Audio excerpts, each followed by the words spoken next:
Good morning. How are you all doing this morning? Is everyone good? Everybody happy? We just had some get happy going on. Can you believe the energy and excitement at the conference? I've taken away already so many fantastic pearls of wisdom from the sessions I've gone to. And again, year after year, I find this to be true. I've met some awesome people that I can connect with and network with and build relationships with. How about all you guys? Same? All right. All right, so I hope that everyone has taken every opportunity that we've had so far at the conference, beginning with we had the keynote reception on Sunday, Tony Kern's session yesterday morning, all the breakout sessions, Christian's closing session last night, the exhibit hall with all of the exhibitors and the networking breaks, and then the networking reception last night, which I don't drink, but the wine went fast, so I'm assuming you guys loved it, yes? Okay, so get ready, prepare yourself for day 2, all right? It's gonna be exciting, it's gonna be good. There's a lot more opportunities today for sessions, for networking with your peers, talking again to the conference sponsors and exhibitors. All of these events help evolve the Lean and Six Sigma communities of practice through learning, networking, and sharing. So take these nuggets back to your organizations, apply them within your enterprise, and share them with your stakeholders. Okay, couple of quick housekeeping items. Okay, so friendly reminder, pagers, like who has those anymore, right? If you're a fireman or emergency personnel, that's cool. But cell phones, tablets, anything else that's gonna make noise, put it on stun. All right? Lunch this afternoon will be your last opportunity to purchase any books from the ASQ bookstore. Okay, including Shane's book. He will be doing a book signing after this session. So please make sure you take advantage of that before it's too late. Also, don't forget to fill out and turn in the conference evaluation forms. That feedback is very important to us. You can give them to the room moderators or turn them in at the conference registration area.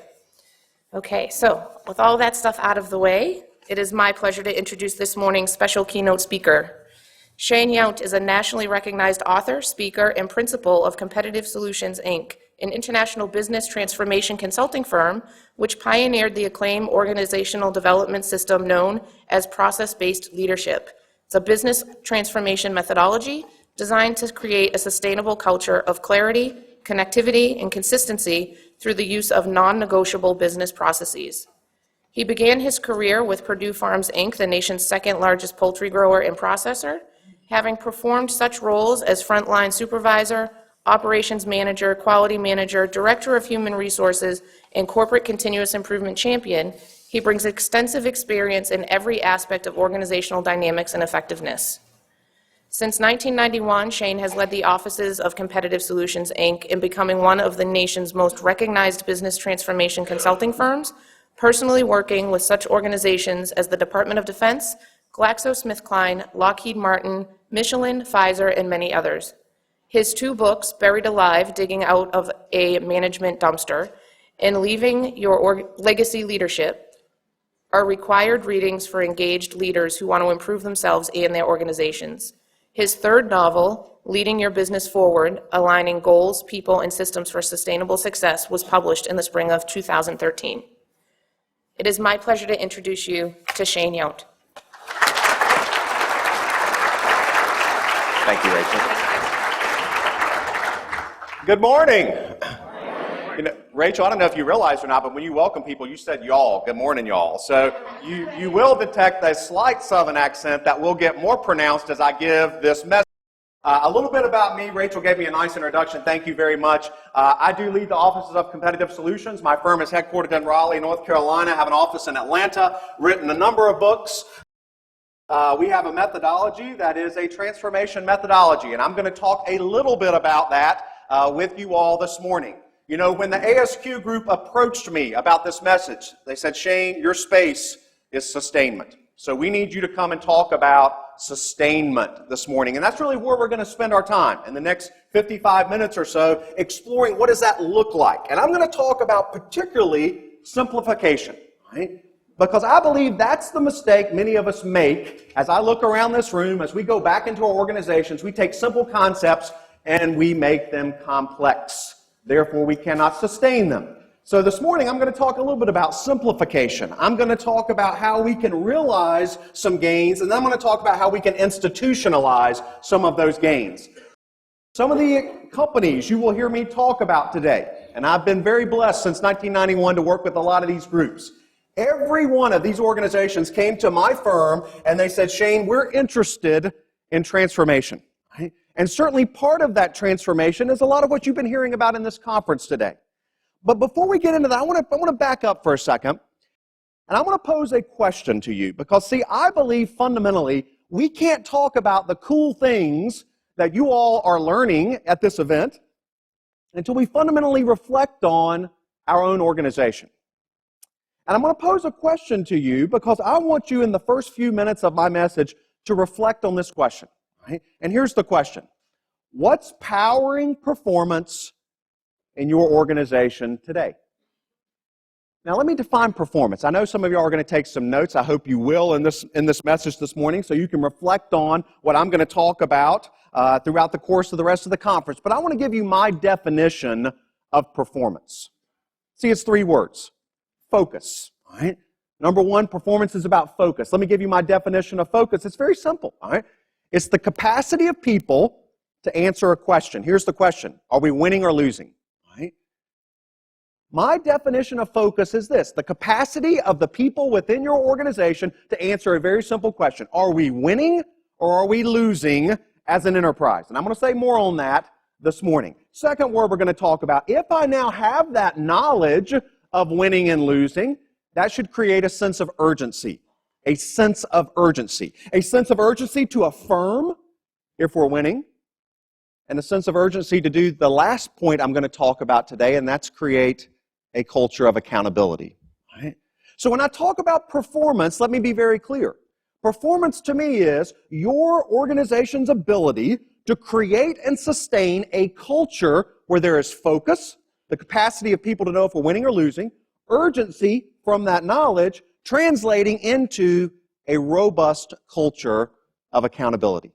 Focus, urgency, accountability. So let's go to that question. What's powering performance in your organization today? Well, I want to spend some time on this slide because, see, much of what you're talking about over this conference are a lot of those items right there in blue.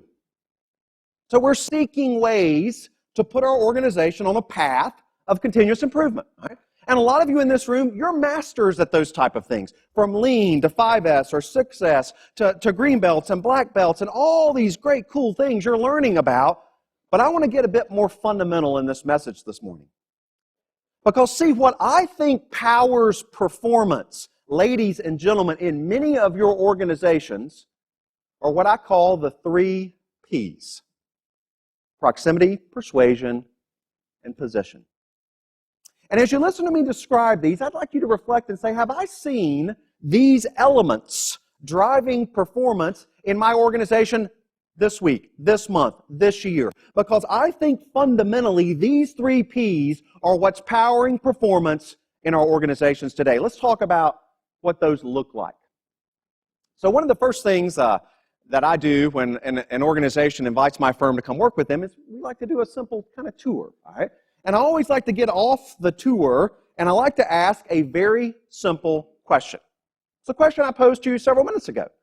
Are we winning or are we losing? So I was at an organization, you all would know this organization, it's a pretty well-known pharmaceutical organization recently, and it's a pretty large campus. They had a manufacturing center, they had a distribution center, a very short, close distance by, and they had their corporate headquarters was also on this campus. And so the GMVP of manufacturing said, Shane, we're going to take you on a tour, and we started in the packaging area, and there was probably 80 operators or so on this packaging line, and they were stepping off to go to their break, and I grabbed one of them, and I said, hey, real quick question. Right now, your line, your department, whatever your frame of reference is, probably your line, would you say you're winning or losing right now? And the guy thought about it for a second. He reflected on it for a second, and he answered it this way. Right? Now, understand this organization I was in is probably like yours. You walked in this organization, they had charts and graphs and bulletin boards and data and Andon boards and flat screen monitors. I mean, there's so much data being projected in this place. You would think this idea of are we winning or losing, it should be a pretty simple question. Here was his answer.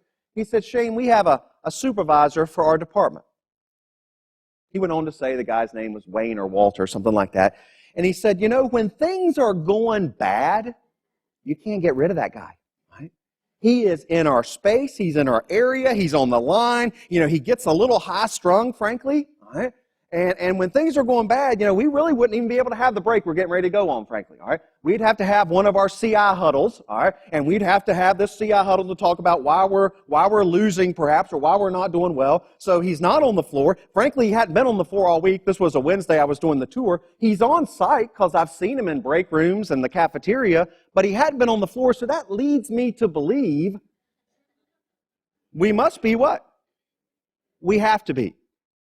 Ladies and gentlemen, I think one of the P's powering performance in our organizations today, despite all the great fancy things that we've built, and we've talked about at this conference, still comes down to the fundamental P of being in close proximity to our organization. Because when we're in close proximity to our organization, things happen. Right?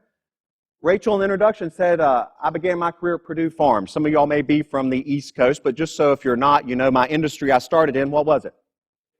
I prefer poultry processing, all right? They recruited me right out of school, and my first job was a third shift supervisor, and it was a very old plant, all right? It was in a little town in North Carolina called Robertsonville, North Carolina. Every supervisor had a glass suspended office that was about 15, 18 feet above the lines they managed. It was small, like a 10 by 10, 12 by 12 cube. Why? Why? So, I mean, we institutionalized, ladies and gentlemen, this is, early 80s, we institutionalized proximity as a driver of performance. So even if I wasn't on the line, which is where a supervisor at that time was really expected to spend most of your time, I could be in that glass kind of cube. What was I looking for? What kind of things? Problems? People, Were they where they needed to be? Were they wearing their safety equipment? I could see all that. My ability to be in close proximity gave me confidence that the things were happening. See, you all you're in Arizona for a couple of days. Maybe some of you longer. Maybe you came early. Maybe you're staying later. We're going to talk a bit about that in just a minute. So I went a little further. That was an interesting answer. Kind of filed that away. Went a little further to the distribution center. And they had, not a huge one, it was probably 18 bays, a lot of forklifts, a lot of activity happening there. There was a gentleman stepping off his forklift. I walked up to him and said, hey, quick question. You don't know me, but I got a question for you. Right now, you're winning or losing? His answer was this. He said, we're winning. Home run, grand slam, winning, emphatic. All right. This guy was excited. I said, great. The GMVP got kind of puffed up a little bit. Oh, this is going to be better than the last guy we just talked to. And I went on to say, well, how do you know? He said, I'll tell you real clearly. I've been allowed to work more overtime in 2013 than this company let me work in the previous 3 years combined. All right. Now, the GMVP went pale, all right, because, many of the boards they had was all about controlling expenses, controlling overtime, and the guy, he didn't stop there. I wish he would have. He kept digging. He walked over to his forklift. I do a lot of work in Greenville, South Carolina with a company called BMW. BMW built that plant to make the Z3. It's evolved. But he had clipped on his forklift a picture, this story went on, of his neighbor's Z4, who was selling it, all right? And he had literally clipped on the top of his forklift a picture, and it was a kind of a royal blue Z4, very beautiful car. And he went on to say, and look, this is what I'm going to take all that money that I am making from this company with the overtime they're giving me, and I hope to be able to buy this car by the end of the year with cash. I said, wow, well, good for you. All right, that's exciting. All right. And again, GMVP nonverbal at this point. All right. We got around to the corporate office because my meeting was going to be in the corporate center there. And the last place we visited was what they called the OpEx room, the operational excellence kind of nerve center. It was probably 40 people. They built this whole special room for them, and I could go a lot about special rooms for OpEx people. But they had this whole special room that they built, very technologically advanced. There's 40 people in this department. There was probably 12 in there. All right. And these are the smartest people in the world, right? I mean, this is where we put all the black belts, all the people that know everything, all right? So they're all in this room. I walked in, I thought, if anybody can answer this simple question, are we winning or losing, it ought to be this group. So I walked up and I said, hey, quick question, are we winning or losing? Here was their answer. He said, Shane, we publish 48 dashboards a week. And the only time anyone ever calls us is when we've turned someone's metric, what? Red. And all hell breaks loose, all right? Because at that point, it becomes not why are we red, it becomes a debate on the integrity of the data, all right? And we're going to talk a bit about this morning, all right? And so he went on and kind of vented a bit. Ladies and gentlemen, it's a simple question. Think about your organization, all right? If you walked out today and you asked that question, are we winning or are we losing, could they answer it? Because, see, I will suggest this to you. I think we're spending a lot of time doing activities, frankly, that are disjointed and disconnected. And if we can't get people truly focused on the simplest of things, understanding our business, then I think much of those blue circles, you're wasting your time. And frankly, I think you'll never be able to sustain it. I'm going to talk more about that in this message. So, this P of proximity. I get invited, I do a lot of work with Michelin. And I think Michelin's a great company, all right? But, they still do some things which I think are kind of crazy. We visit the family. Michelin's a family-owned business, and I visit many of the plants with them, about 4 every year. And it's always interesting because it would be fun if it was a surprise, okay? But no, it's never a surprise. The place we're going, they always notify them like a month in advance that we're coming. So you know as well as I know, if the chairman of the company is arriving a month from now, what happens? Everything gets painted, everything. Suddenly we're all about 5S, all right? Suddenly, everything looks wonderful, and and they vet the message, and they have people role play the different family members, and they vet the tour, and the whole thing is so staged. They pick us up when the jet lands, they drop us off when the jet takes off. The general manager recently of the tour I just wrapped up, he called me, and he said, Shane, it looked like after I dropped you off, I left, but I had to have visual confirmation of wheels up, all right? Because at that visual confirmation of wheels up, I can tell you there was a collective what? It is, right? I think proximity is still a fundamental factor driving performance, ladies and gentlemen. Let's talk about the second P, persuasion. One of those circles up there is called high performance teams. And probably of that slide, that's the one that most of us in this room have experienced. Let me suggest this to you. I think there are very few teams functioning in our businesses today. I think we've fallen into the pattern, frankly, of calling any group of people a team, and they're not. I think most teams today are powered, and if you're taking notes, I'd like you to capture this. They're powered by what I call selective engagement, not collective accountability. Most teams today are powered by selective engagement, not collective accountability. And it creates a false positive, ladies and gentlemen, around engagement. And I see this is where the P of persuasion you often see manifested. Right? There's an aerospace company, you would know, they invited my firm in to kind of analyze the work they'd done on teams. Let me describe what we saw there. They were organized into cells of 20 people. Right? After spending a week there, we concluded that in the cell of 20, you could physically validate 6 as engaged. 6 individuals as engaged, as driving focus, urgency, and accountability. Where are the other 14? Right? I think they're flying beneath the radar screen of engagement because I think this P of persuasion, I think we fall into natural patterns. I'm going to use this front row right here. All right? I don't know you all, but just stay with me for a second. Sir, what's your name? Charlie. And you all can probably relate to this. Charlie is your go-to guy. Charlie's probably, speaking for each of you in this room, he's probably the person you left in charge for you to attend this conference. He's probably the person who said, I'm going to Arizona for a couple of days. Listen, in my absence, these are some important things that need to get done. These are some important things that need to happen. You probably transition. It's like a teacher with a lesson plan when there's going to be a substitute. Here's the things you need to do. All right? You could probably visualize in your mind's eye right now that person, just like Charlie, that you lean on, that you depend on, that you rely on, that thank goodness we have Charlie. I have another person in my team, we'll say it's Michael, and don't take this personally, is the exact opposite of Charlie, all right? In every possible way. He's the reason you're at this conference, just to get away from it, all right? And we all have those people, all right? It's those individuals who, they're on this team, but I think we fall into the P of persuasion when we talk about powering performance with them. Because I think, ladies and gentlemen, here's the reality of leadership. We have more on our plates today as leaders than we've ever had before, all right? There's no leader that I work with in any corporation that says, well, I have hours of free time every week, let's go do lean. Let's go do something new and exciting. That's not the reality. We have more on our plates than we've ever had before. Yet the way we engage our teams, I think, is still in this P of persuasion. Because we fall into the pattern, right, of leaning heavily on Charlie. Right? Because Charlie's also the kind of person, what's he never going to say? He's never going to say no. Right? He's not. What keeps me up at night, though?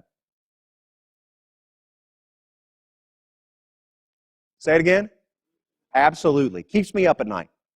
So here's my workaround. Because, see, you know what?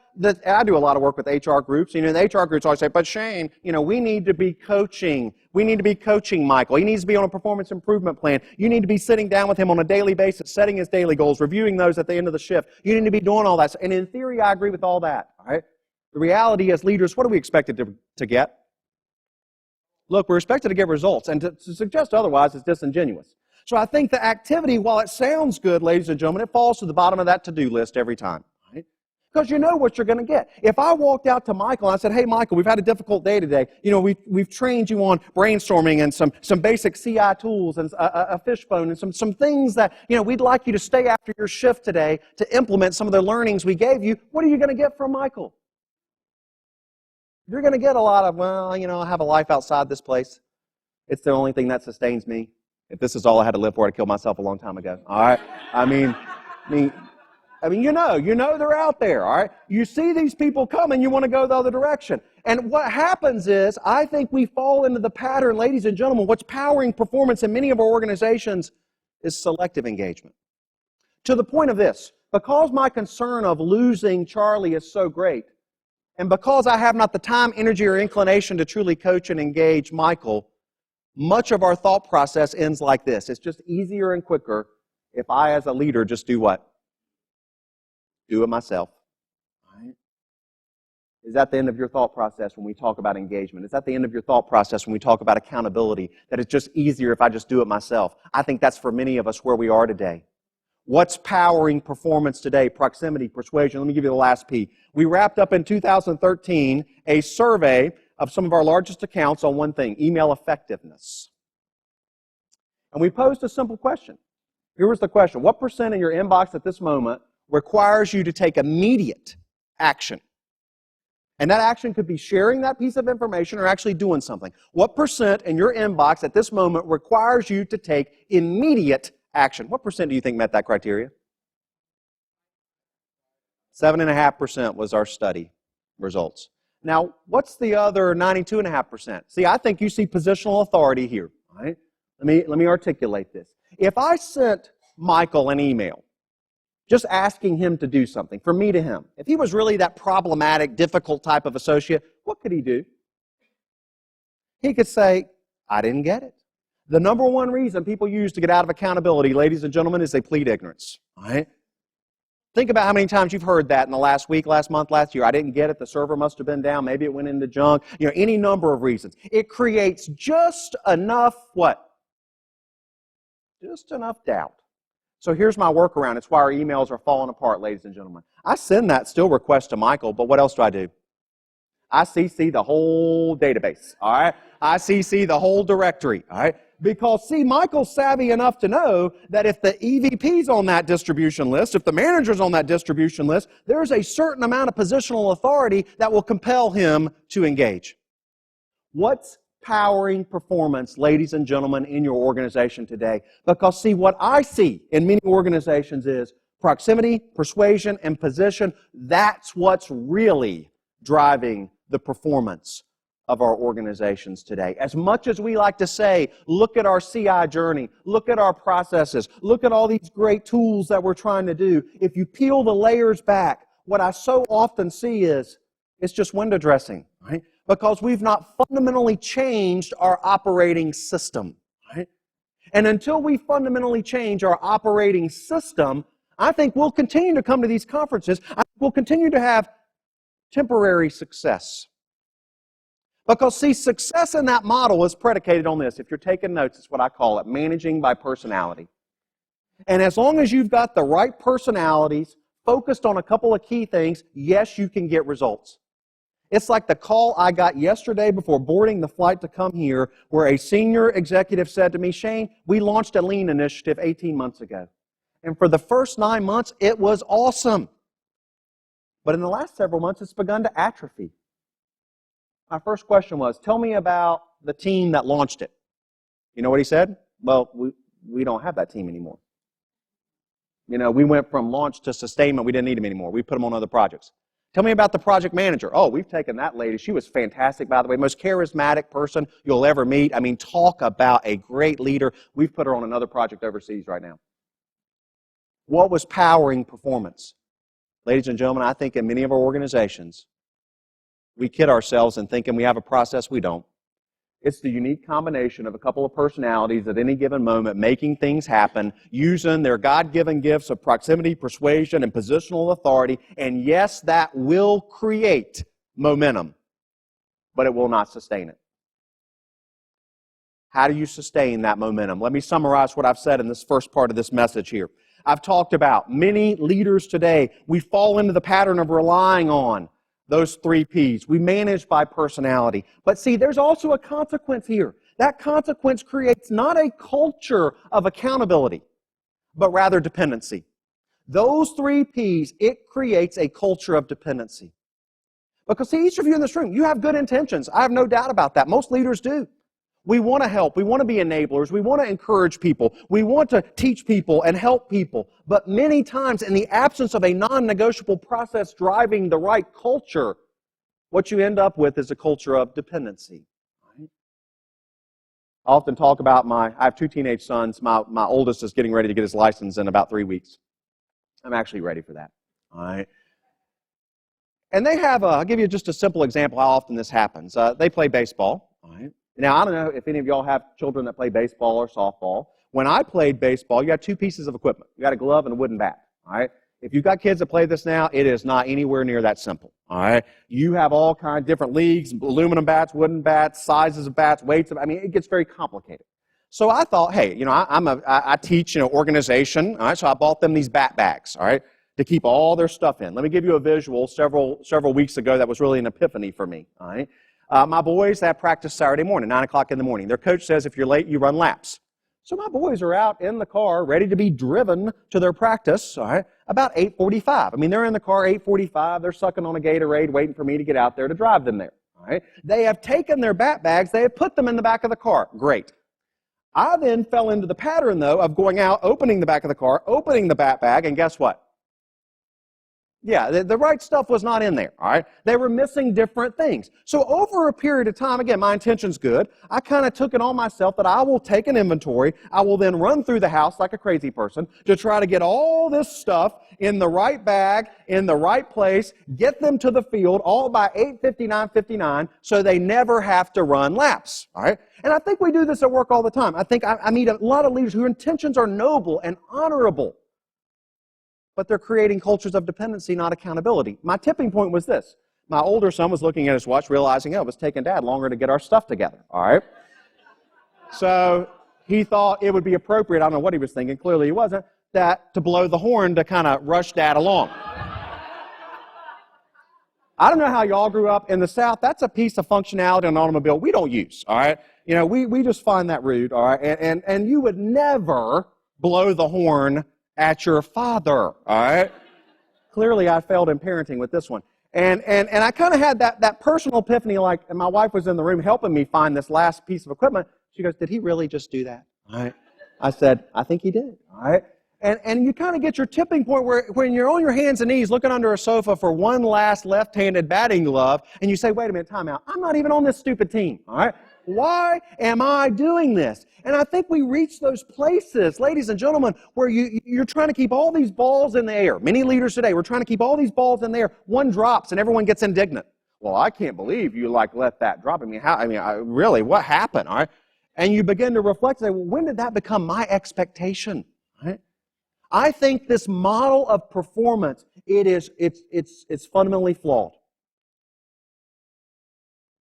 You're going to hear me talk about in my remaining 30 minutes where a lot of the initiatives that you just saw in that previous slide, those blue circles, it's not spoken, but I think it's inferred. Hey, there are great things to do when we have time.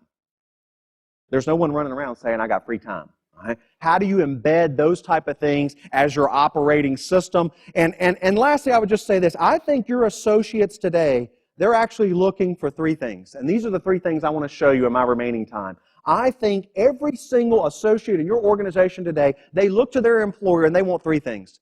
They don't want the three P's, they want the three C's. Number one, they want a culture of connectivity. They want to feel connected, ladies and gentlemen. I'm going to talk about that more in a second. They want a culture of clarity. You know, here's a reality of communication. What people don't know, they make up. Right? It's the reason why we have rumor mills and grapevines, and we spend an inordinate amount of time just trying to get clarity. We need to build, as an organization, a conduit of clarity, a cascading conduit of clarity, so we manage the message. We're not the victims of the mismanagement. And lastly, they want a culture of consistency. So how do you get that? Well, you're going to hear me talk about, in my remaining time, an idea of non-negotiable processes. Because, see, I think this is fundamentally what's missing in a lot of our organizations today. I think in our zeal to create engagement and empowerment and ownership and involvement, I think we've actually destroyed certain things that ought to be non-negotiable. When I describe non-negotiables, let me be clear. I'm not talking about systems that are punitive or restrictive or inhibitive. I want to talk about 4 systems that, frankly, are at the core of creating a sustainable operating system that cannot be optional. Now, the model I'm going to talk about, it's what I call process-based leadership. If you see in the center of that model the 3 words I gave you when I began talking: focus, urgency, and accountability. The capacity of people to know if they're winning or losing. From that knowledge, what sense of urgency is created, and from that sense of urgency, how is it manifested in a culture of accountability? Let's talk about the first one, scorecards. Now, I could spend all day talking about dashboards, scorecards, metrics, but I want to give you just a little bit of food for thought. Because I think today it's not about what we're measuring. I think we have to take a step back and we have to say, what is the system? What is the process of how we use those metrics? Because much of our metrics, I'll give you a metaphor, much of the things we measure today are nothing but what I call thermometers. I would even describe that as passive reports. They're not thermostatic. They're not active positioning devices. What do I mean by that? See, I think in a true culture of connectivity, number one, we literally have the ability to answer that question, are we winning or losing, at every level. Right? But then we also understand that when we measure things, it's not about the metric, it's about the system by which we use that. Now let me articulate what I mean. I call it educate, facilitate, and motivate. So as I explain this, I want you to reflect on how you use metrics, dashboards, scorecards today. Because I think much of your utilization today is probably just a passive report. It is truly a thermometer, not a thermostat. There's a large pharmaceutical company that I work with. They're very good at this. They understand that scorecards have to be the platform, the framework that we use to educate, facilitate, and motivate. Let's take educate first of all. New employee orientation, onboarding, assimilation, new member joins your organization. Where do they get in that new employee orientation, that onboarding, the scorecard explanation? Welcome to our organization. Here's the most important thing to us. It's called our scorecard. All right? Welcome to our organization. Here's the things we measure. Here's what you're going to be held accountable for. We want to make sure before you learn anything else about our organization, we want you to be proficient in this culture of connectivity. See, I don't think it's there. I think it's something we don't even hardly talk about. All right? We do here's the history of the company and the policies and the procedures. Ladies and gentlemen, if you don't focus people immediately on what we have in common, do not be surprised in short order if they are focused on what they have in conflict. All right? If you do not take the time to focus people on what we have in common, do not be surprised if after the fact they're more focused on what we have in conflict and you find yourself with not a culture of connectivity, but rather a culture of entitlement. Right? Much of what I see today is because the lack of understanding of our metrics. And I'm talking about companies that you walk in there and you say, Shane, how can they not understand the metrics? They do gimbal walks. There are boards upon boards of scorecards and data. Right? That's just wallpaper, frankly, ladies and gentlemen. for many of our organizations. Facilitate. Let me talk about this. This organization I'm describing, this pharmaceutical company, they're headquartered in Manhattan. The chairman of the company, his name's Ian Reed. When he walks in his executive boardroom on Monday morning at 10 o'clock in the morning, the first thing they see when they walk in there is not the agenda, ladies and gentlemen. It's not the ground rules for that meeting. The first thing they see when they walk in that meeting Monday morning, 10 o'clock in the morning, is the scorecard of how that organization performed the previous 7 days. That scorecard is color-coded in 2 colors, red or green. I hate yellow, all right? If you take one thing away from my message this morning, get rid of yellow, all right? It creates more ambiguity, more uncertainty, more lack of focus, because all it typically leads to is we need to investigate, all right? We need to monitor, all right? There is no sporting team in the world that has yellow, all right? None. You're winning or losing. And to suggest otherwise, again, would be disingenuous. That scorecard Monday morning in Manhattan, it's color-coded, red or green. So when the participants walk in that room, they're not waiting to see what kind of mood is Ian in, all right? The tone of that meeting is set before a verbal word is spoken. And I would just pause there and ask you this. How do you set the tone of your meetings? Because see, I think many meetings today, you want to look at proximity, persuasion, and position, look at your meetings. That's what powers many of our meetings. That's why we hate them. That's why we think they're worthless, frankly. All right? I visited a company 2 weeks ago. I've never seen these people in my life. I walk in, I sit down, guy leans over at the executive team and says, you're in luck today. I said, what are you talking about? He said, we're going to have a good meeting. I said, how do you know? He said, the VP of sales is on vacation for 2 weeks. All right? I'm amazed what people tell strangers. All right? But I think that's the reality. I think many times we look around our meetings and we say, oh my God, we've got to go to this meeting again. Because the meeting, ladies and gentlemen, it doesn't feel like the enabler of our business. It feels like an in addition to our business. Because I believe many times we are not using our metrics to facilitate our meetings. That process that I described that launches Monday morning, 10 o'clock in the morning in Manhattan, where you walk in that meeting and you see a scorecard that's color-coded red or green, that process cascades throughout that entire corporation, where they have a non-negotiable that says every single level, every single site, every single product line, every single team must have a 7-day cycle-driven scorecard that you diagnose every single week. They say that activity has to be done by 6 a.m. on Friday morning. So they can do what I got to do several weeks ago with Ian Reed. They have a facility in Guayama, Puerto Rico. Friday afternoon, we stood at the guard shack.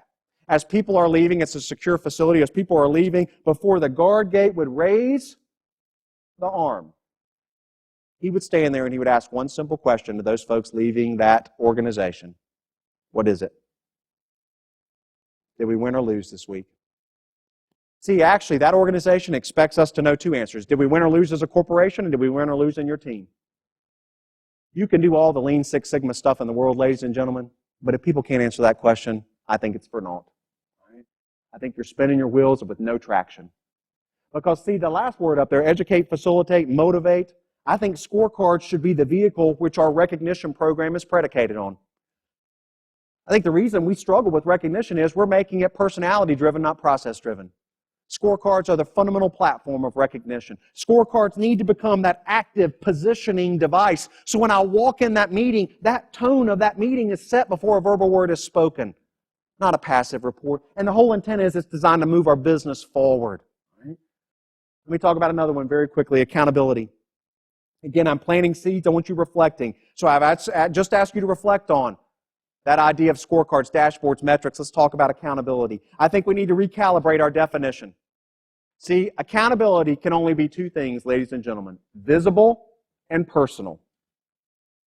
A lot of places I go, they say, Shane, we've got a great culture of accountability. You start trying to see it, you can't see it. You start trying to validate it, you can't validate it. If accountability is not visible and personal, ladies and gentlemen, you do not have it. Right? I think many times when we talk about accountability, we have conceptual conversations. Conversations predicated on how people feel versus what people do. If you take nothing else away that I say this morning, that needs to be our recalibrated definition of accountability. We need to stop worrying about how people feel And we need to be more focused on what people do. Because I believe this, in the act of doing, in the act of connecting what I do to winning and losing, I create ownership. I create engagement. I create employee satisfaction. Let me say that again. In the ability of me to connect what I do to winning and losing, I create ownership and involvement and accountability. Stop trying to measure your culture based on how people feel, because it is a moving target you will never satisfy. Right? Never. We need to have a process that measures engagement. I do a lot of work with Revlon. Revlon has a very tactical process. It's called a personal action register. I got a copy up here with me. Every leader carries this with them. Right? When an employee tries to do those historical drive-bys and hit and runs, right? Hey, I've got this problem, it's your responsibility to fix it. They pull out this personal action register and they use this to redirect that activity to the individual that's the largest stakeholder. Right? How are you elevating expectations of engagement? Let me say that again. How are you elevating expectations of engagement? Because if you're managing by proximity, persuasion, and position, ladies and gentlemen, you're not elevating expectations of engagement, you're diminishing them. Because your pool of who you're engaging is ever shrinking. We need to go back to that aerospace company that I talked about, where 20 people in the team, 6 people engaged. How do we engage the other 14? How are you building a culture where accountability is visible and personal, where it's predicated on what you do versus how you feel, so in doing I can measure? Right? What kind of culture do you have around that? Let's talk about clarity very quickly. Building a culture of clarity. Clarity of communication. Now, I alluded to this a second ago. And it's this idea of, and I think we have to fundamentally understand, there is a difference between advertising and communicating. I would say to you, many of you in this room, you are masters at advertising. Most organizations are. We've built entire departments of communication, right? But I would also say to you that much of what we think is communicating is nothing but advertising. Let me give you some common examples. Because advertising, it's a one-way process, right? It manifests itself in the workplace in the following ways. Gimbal walks, bulletin boards, flat screen monitors that flash up little messages, check stuffers, wallet cards, newsletters, email. Every one of those examples, from a bulletin board to an email to a newsletter to a check stuffer to a wallet card, what's it rely on? What's it rely on? Somebody to take an interest. Raise your hand if you got bulletin boards in your organizations. Raise your hand. When was the last time this happened? Sir, what's your name? Brian, you're walking by a bulletin board. You and I were chatting about the evening that you watch American Idol, blah, blah, blah. And I say, oh my God, Brian, stop. Look at this bulletin board. It all makes sense now. All right. I mean, when was the last time you had an epiphany at a bulletin board? You don't. All right. And I would challenge you, do a field trip when you get back. I bet if you went around and you actually looked at them, what would you find? Who's bringing what to the Christmas party of 2009? All right? That's what you're going to find on there, because it's old information. I often use this personal example. I told you I have a son that's getting ready to turn 16. He's going to have a curfew. All right? Raise your hand if you got teenagers in this room. Anybody got teenagers? Most of us do. All right? Raise your hand if you had a curfew growing up. Who had a curfew growing up? Most of us did. All right, sir, in the white shirt, what was yours? Remember what your curfew? When you turned 16, went out for the first time, what did your parents say your curfew was? 11 o'clock, all right? Now, I'm sure you were a very mature, responsible young man, all right? I can look at you and sense that, all right? When your parents gave you that curfew, did they take it, sir, write it on a note, slide it under your bedroom door, and say, son, when you get a chance, give us some feedback? No, all right? I mean, y'all, we laugh at that because you're like, oh, I would never do that. I mean, that parent would be insane to do that. That is destined for failure. I mean, if you would have given your curfew to a child like that under the door, what would have happened? Well, number one, they'd say, well, I don't know what you're talking about, but I put it on your door. Oh, is that what that was? All right? Ignorance as an excuse. We know we would never do that. It's comical to suggest we would do that. But ladies and gentlemen, you do that every day at work. You do that exact thing every day at work. And yeah, we justify it and we say, oh, but we're older, we're wiser, we're smarter, we've had training, we're better than that. No, we're not. All right.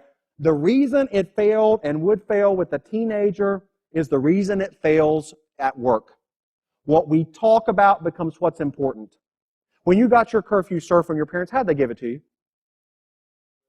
Yes, now I want to ask you a question. Did they tell you one time and then never mentioned it again as long as you were a teenager? Yeah. I mean, much of us, it became a quiz, right? No matter when you left the house, your parents would say, and I get this now as the father of two teenage sons, they would say, when will you be home tonight? I get it now. Why do they make it a question? It's a redundant question. And I would always say, midnight, you know. You would answer it that way, but I get now. Why did they say that? Because they wanted what? They wanted that two-way process. Ladies and gentlemen, communication is a face-to-face two-way process. This is why our scorecards are broken. This is why our accountability is broken. I think we do a whole lot of advertising, and we expect these epiphany type of moments, and they're not going to happen. Because what we talk about becomes what's important. That process I just articulated beginning in Manhattan, that is a process, ladies and gentlemen. It is a non-negotiable process defined that says every single level, every single team, you're going to use this scorecard in this form and this fashion. You are going to communicate it. You're not just going to post it up on yet another board. You're not going to put it yet on another monitor. It is going to become truly a cascading conduit of information. What is your cascading conduit of information? Because, see, I think we are at a tipping point in many organizations. It's like the president of a company I was with recently. I was speaking at an event like this, and later that evening at the bar, he'd gone away, and I was in there with my sales folks, and he came up to me, and he'd gone to the business center, and he had printed out his outlook for the week. And he came to me, and he handed it to me, and he said, Shane, look at this. How can I get any work done when I'm literally in meetings from the time I walk in until Friday evening? And I understand the emotionalism. Listen, I get that, because I think many of us feel that way, but I also find the comment to be a huge disconnect. How can I get any work done when I'm in meetings like this? See, I think we have reached a place where, frankly, many of our meetings we do view as not the enabler of the work, but rather an in addition to the work. And the only way you recalibrate your meetings, ladies and gentlemen, is a fundamental recalibration of what's the intent of this meeting? Is it team time, or is it to move the business forward? Because there are a lot of places I visit where, frankly, the intent of their meetings is not about moving the business forward, it's about team time. Right? Let's get everybody in the room, because if someone may sometime have a question that somebody needs to answer, let's pull them all together. All right? And ladies and gentlemen, that's not an effective use of our time. We need to build a process in our organization that is facilitated by scorecards, that has visible and personal accountability, that creates a framework so when we walk in that room, it is essential that we have this meeting. We can't run our business if we don't have this meeting, because it is the thermostat that moves our business forward. Final thing, because I know I'm running out of time, let's talk about the last part of this. And it is the behavioral piece. I know I am advocating managing by process, not personality, but here's the reality. We're an organization made up of personalities, of people with history, with baggage, with every issue in the world. Right? So how do we still, in my message today, understanding that, take into consideration this idea that we're still an organization of personalities? The final point I'd say here is, if you want to create a transformational culture, yes, it starts with connecting people and this idea of are we winning or losing. You then have to marry to that idea, that connectivity process, that robust accountability. And you have to then frame that in a meeting that's actually going to move our business forward. But also, you've got to have clear expectations. And a good anecdote I'd give you on this, you think about an IT transformation, an IT project that your organization has gone through in the last year or two. And typically the way that happens is this. You know, the IT group will come and they'll say, listen, you can use the legacy software or platform or hardware up until March 1st at midnight. But at 12:01 a.m. on March 2nd, what do they often say? We go what? We go live. Now, what's that typically imply about our legacy system? It's done. And we all know it'll be a train wreck, because it always is. All right? And but you know, and they know, they have to physically turn it off, disconnect it, unplug it, burn the bridges, burn the boats, whatever analogy you want to use. They know that at 12:01 a.m., they have to cut all ties. Because if they didn't, there's no way the new way of work would ever have a hope of being successful. Virtually impossible. See, here's where our thinking is flawed. I think many times when we talk about the things you're learning in this conference, we inherently and we see them as, hey, these are great tools. Let's give everybody a tool kit, all right? Let's give everybody some knowledge, some learning. These are great things that can make our business better. And the very language that we're messaging it sounds optional.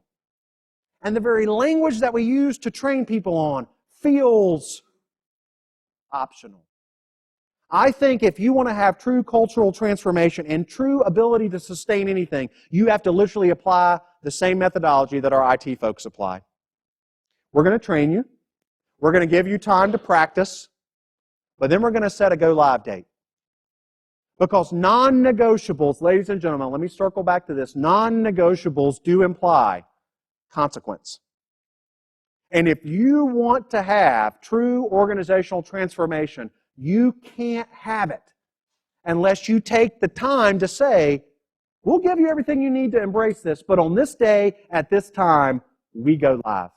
From this day forward, with all that that means. So how are you approaching transformation? Have you set clear expectations? Have you trained people, but through your messaging it feels optional?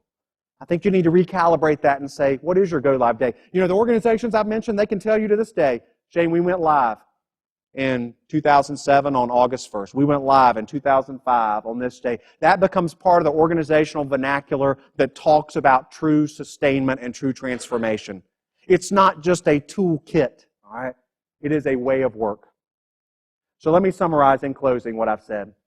Sustainable transformation. It occurs only when performance is powered not by those 3 Ps, not by proximity, persuasion, and position, ladies and gentlemen, but it happens when we design those core non-negotiable processes that we say are going to move our business forward. And that requires us to kind of confront a bit. There are a lot of very charismatic leaders I've met in 22 years of doing this. But I'd leave you with this theme of thinking about what will your legacy be? What will your legacy be? Because I meet a lot of leaders who, yeah, they've mastered proximity, persuasion, position. It was like a retirement celebration I got to attend at Lockheed Martin last year. And I went there, and a guy had been there 30 plus years. And it was a retirement celebration like we'd all want to have. Great roast, a lot of laughter, some tears, you know, just an awesome evening. Within 4 weeks, that gentleman's team was in disarray, ladies and gentlemen. 4 weeks. And I'm not talking about a team of operators. These were senior directors. Because only when that person was gone and not coming back, not in the temporal sense of you attending this conference and you've got your Charlie back that you've transitioned responsibility to and you can mask that dependency for a period of time, but only when that person's gone and not coming back is their full leadership legacy revealed. What will your leadership legacy be? Because I'll suggest to you, if it's predicated on those 3 Ps, ladies and gentlemen, the moment you leave, and it's not leaving for retirement. It could be leaving to take another assignment. It could be leaving to do another project. You will leave a team of dependency, not accountability. You want to create a sustainable transformation? Then I believe you've got to build an operating system that drives that focus, urgency, and accountability. We have to tactically understand, why are we doing these things? See, that's the message I think we often miss. We talk about this great toolkit and this great skill set, but at the end of the day, we don't connect it back to the tactical day-in expectation that I expect you to use this to move our business forward. That I expect you to use this to create a culture of focus so you know if we're winning or losing. And from that knowledge, it creates a sense of urgency to affirm when we're winning and to drive accountability when we're losing. I think if you want to create a sustainable culture, you got to get serious. And you got to get serious and say, have I messaged this as optional? Maybe not intentionally, but has the language I've used, has it created a view that it's a nice thing to do when we have time? I think you've got to build your go-live date. So there is no ambiguity in your organization that from this day forward, this is how we do business. This is how we're going to roll. And lastly, in closing, I think we've got to make sure that everything we say and everything we message, ladies and gentlemen, is about moving our business forward. Because that's what we have in common, right? I think much of the great intentions that I know you all have in this room, when we go to these breakout sessions and you hear what I know will be great presenters talking about great skills and great tools and great ideas, when you go back to your organization, will the success of that be predicated on you? Or will be it predicated on a process that will move our collective organization forward? That's what it's about. As Rachel said when she introduced me, I will be doing a book signing of my latest book immediately following this over where we had breakfast this morning. I want to thank you for your attention. I want to thank ASQ for allowing me this opportunity to share my message with you all this morning. And I would like you just to reflect as you leave here today, are you winning or are you losing? Because that's the fundamental place where transformation begins. Thank you all very much. Enjoy the conference.